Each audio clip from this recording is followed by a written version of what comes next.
and ethnic armed groups like the Korean National Union.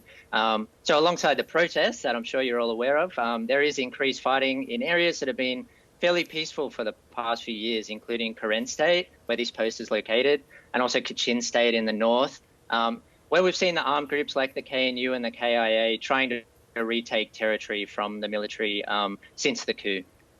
Is this likely, though, to prompt a further military crackdown and further skirmishes between the military and these groups? Yeah, so last time the Korean National Union took a post like this, we saw a response from the military where they used airstrikes, which really, it underlines the kind of advantage the military has over the armed groups in terms of, they have air power, they have artillery power that these groups don't have. But I think it also reflects the fact that they don't want to commit large numbers of soldiers to try and recapture these posts, partly because they're really tied up in other areas of the country responding to the protests. So there is likely to be a retaliation, but I don't think that it's likely that they'll commit large numbers of forces to a ground offensive. Probably just airstrikes. Yeah. So to a degree, the concept of these disparate groups teaming up with the protesters might be disrupting the military's agenda. And it was interesting to see that they did, after a meeting with ASEAN over the weekend, announce that they had reached some deal to try and end the violence. What might that look like?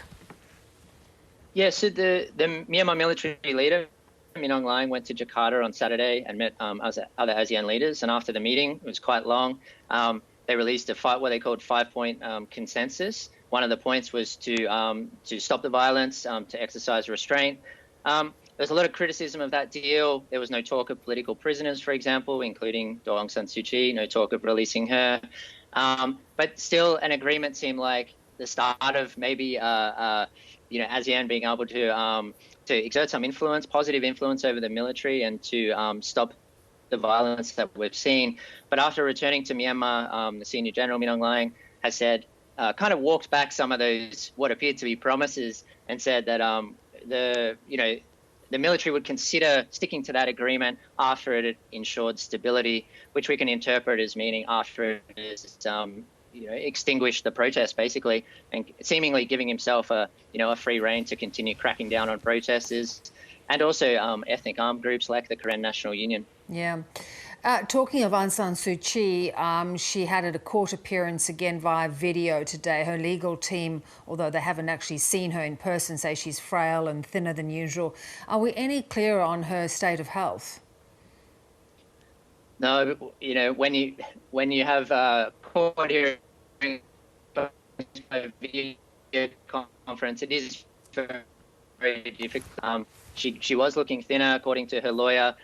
She has requested to meet in person with her lawyer. I mean, these video calls, there's police, security there. They're not able to talk openly, really. She has made that request and was told that, it's been submitted upstairs to higher authorities, and they're waiting for a response. And she was told to be patient. I think, it's very difficult to be patient in this kind of scenario. But it doesn't seem like a fair hearing by any kind of reasonable standard when you don't have access to a lawyer. Indeed. And the protest movement broadly, Thomas, is it persisting? Is it starting to sort of be worn down, or do they still have the same level of determination? Well, I think there's kind of 2 points there. I mean, the determination is one point, and I think that determination is still very much there.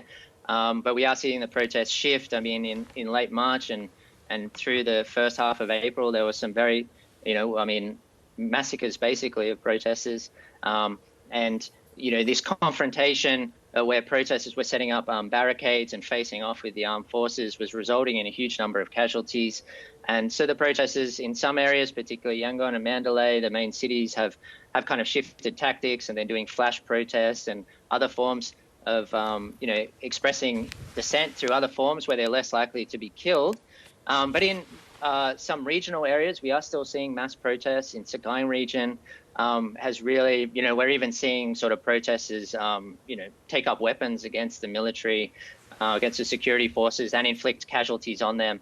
So it's really a mixed picture, but the determination does still seem to be there. I wouldn't say that the military has crushed dissent by any stretch. I mean, it's still trying to consolidate power after this this coup. So 3 months on, it's still facing a lot of challenges. Indeed.